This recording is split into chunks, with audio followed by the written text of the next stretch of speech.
Humble greetings to everyone. मेरा नाम है गौतम राज। मैंने जो मनोज वाजपेयी सर की क्लास में अनुपम खेर एक्टर प्रिपेयर्स में और MGKVP यूनिवर्सिटी में 1 ईयर डिप्लोमा इन ड्रामा करके नॉलेज प्राप्त किया, थिएटर, नुक्कड़ नाटक और शॉर्ट मूवीज करके जो मैंने एक्सपीरियंस गेन किया, उस नॉलेज, उन एक्सपीरियंस के बेसिस पे मैं आपको ये आंसर करने वाला हूँ। Acting is not fooling somebody. अभिनय किसी को मूर्ख बनाना नहीं है। लाइक हमें करुण रस शो करना है तो ये कर रहे हैं, नहीं। सबसे पहले हमें यहां से सच्चा होना पड़ेगा। लाइक हम अपने इमोशन को किसी के सामने रख रहे हैं ना, तो वो इमोशन उसे फील हो, और वो तब होगा जब आप यहां से ट्रूथफुली अपने इमोशन को ऑडियंस के सामने लाओगे। Acting is not trying to act, it trying to be somebody. एक बहुत प्रचलित सी बात है कि हम अभिनय की क्लास में ये सीखने जाते हैं कि अभिनय कैसे ना करें।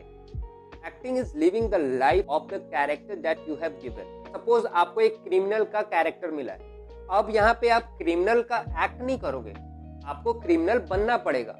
अब मैं ये नहीं कह रहा कि आप क्रिमिनल बन के किसी के घर पे डाका डाल दो। मेरा कहने का मतलब है कि क्रिमिनल का थिंकिंग प्रोसेस क्या होता है, वो प्लानिंग्स कैसे करता है, वो पुलिस वाले को देख के कैसे अवेयर होता है, वो लोगों के बीच में कैसे अपने आप को नॉर्मल दिखाता है, according to scene, according to character वो कैसे दिखता है, कैसे चलता है, कैसे कपड़े पहनता है, कैसे सोचता है, कैसे खाना खाता है, कैसे गाने को सुनता है, क्या वो फील करता है, वो क्यों क्रिमिनल बना, उसके पीछे का रीजन क्या है, उसके फैमिली में कौन कौन है, उसके घर में कौन मर गया, कौन जिंदा है, उसके साथ साथ क्या चीजें हुई। ये सारी चीजों को आपको समझना पड़ेगा, सोचना पड़ेगा। यदि आपको डायरेक्टर बताता है तो आपको उसको लिखकर ध्यान देना पड़ेगा, नहीं बताता है तो आपको खुद से वो सारी चीजें क्रिएट करनी पड़ेगी, उसकी हिस्ट्री। तब जाके आप कहीं थोड़ा बहुत आप कैरेक्टर में आने लगोगे। ठीक है। मनोज सर अपने क्लास में एक बात बोल रहे थे कि acting is not about talking, acting is about doing it. Do it, be is acting. इसका मतलब भी यही निकला। सपोज आपको एक राम जी का भी कैरेक्टर मिलता है तो आप राम जी होने का नाटक मत करो, आप अपने आप को राम जी बना दो कि सामने की ऑडियंस देखे तो उससे लगे हाँ यही तो साक्षात राम जी हैं, उसको ये फील हो जाए। तब आप वहां पे एज एन एक्टर अपने आप को थोड़ा बहुत सक्सेसफुल मानोगे।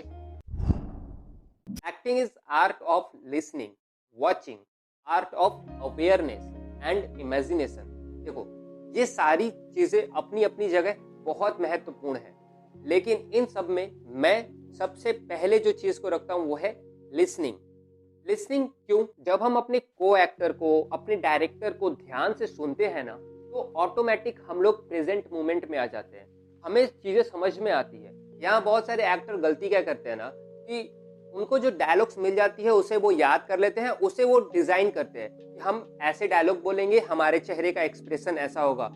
यहाँ पे सबसे इंपॉर्टेंट चीज मिस हो जाता है, वो ये कि जब हमारा को एक्टर बोलेगा तब हमारे चेहरे पर क्या भाव होगा, वो क्यों हमसे ये बात बोल रहा है, ये सारी चीजें आपको समझना बहुत इंपॉर्टेंट है। वो क्या बोल रहा है, किस सेंस में आके बोल रहा है। इससे दो बेनिफिट होती है। पहला, आपको अपने कैरेक्टर को मेंटेन करने में बहुत हेल्प मिलेगी। दूसरा, अकॉर्डिंग टू सीन आप अपने को एक्टर के डायलॉग, उसके बॉडी लैंग्वेज के अनुसार आप भी अपना एक्सप्रेशन, बॉडी लैंग्वेज दिखाओगे तो उससे भी हेल्प मिलेगी अपने कैरेक्टर को मेंटेन करने में वहां पे। आई होप आपको ये पॉइंट समझ में आ गए होंगे। देखो इसमें बहुत सारी चीजें और ऐड कर सकते हैं हम लोग। एक्टिंग ऐसा नहीं है कि 2-4 बातें बोल दो और एक्टिंग खत्म। बहुत वास्ट सब्जेक्ट है। पढ़ाने बैठो, इसको बताने बैठो तो पूरी रात निकल जानी है, पूरे दिन निकल जाने हैं, खत्म नहीं होगा। लाइफ टाइम तक हमें एक्टिंग सीखना ही होता है, ये बात आप समझ लो। परफेक्ट जैसा कोई चीज नहीं होता है एक्टिंग में, तो खास तौर पे परफेक्ट जैसा कोई चीज नहीं होता है। हम लाइफ टाइम तक सीखते जाते हैं, नई नई चीजें डालते जाते हैं। मुझे जितना पता था, मैंने जितना एक्सपीरियंस किया था, उसके अनुसार मैं जो भी आपको बता सकता था वो सब आपको सच्चे मन से बता दिया। फ्यूचर में भी बहुत सारी नई नई चीजें सीखूंगा तो आपके साथ जरूर शेयर करूंगा। मिलते हैं अपने नेक्स्ट वीडियो में, तब तक के लिए अपनों का ख्याल रखिए। जय हिंद।